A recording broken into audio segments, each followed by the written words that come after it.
Hi, this is Marcus Netto from Bluefish Design Studio. In this video, I'm going to show you how we've solved a requirement for a client. They wanted to be able to create their own forms on the fly for their website, and so we've given them that ability. We use channel forms for that from DevDemon. So basically, if they go to Content, Publish, and then Forms, they have the ability to give it a title. So we'll give this a title of test form. This is intro text, so they can give some explanation of what the form is for. And you'll see that they have full capabilities of adding images, doing things like lists, bold, italicize, strike through, adding links, and so on and so forth to this test.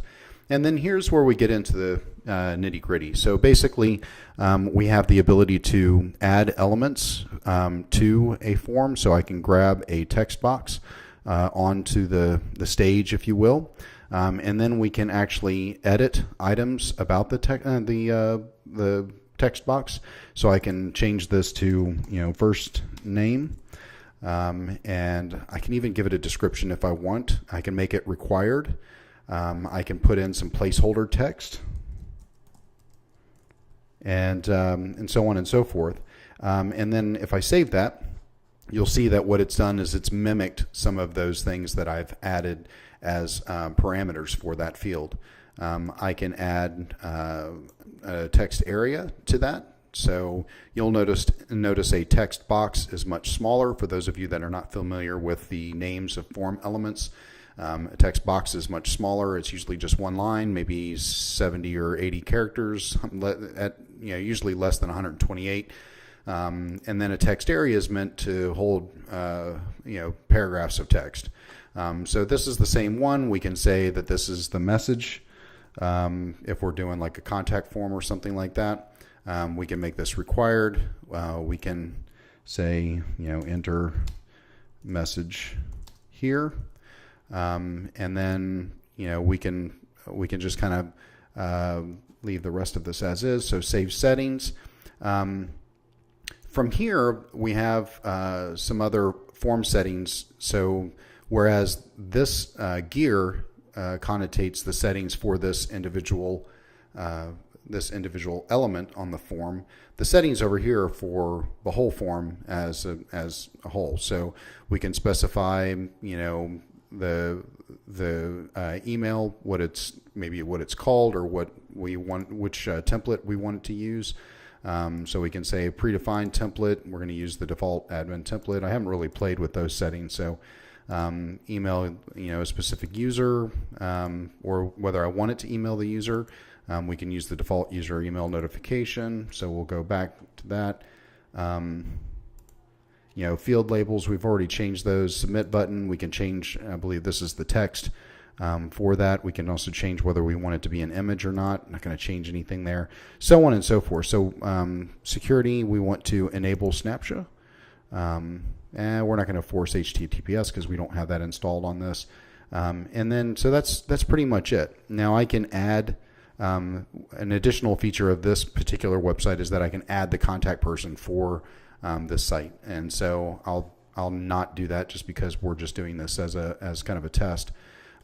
So anyway, if I grab this URL title and then submit this, we've created a test form. If I go to the site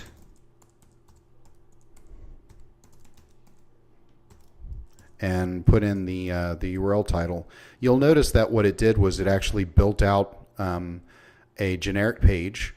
So we've just got a generic page where the form code is resides inside of the content area, and so it just basically builds out everything for us. So this is the title of the entry. You'll see here the intro text that we put in, and then the elements. And notice that the save button is saved. Now over here on the right hand side, normally you would see the contact person's information. And so you can actually add any kind of elements that you might need to the form.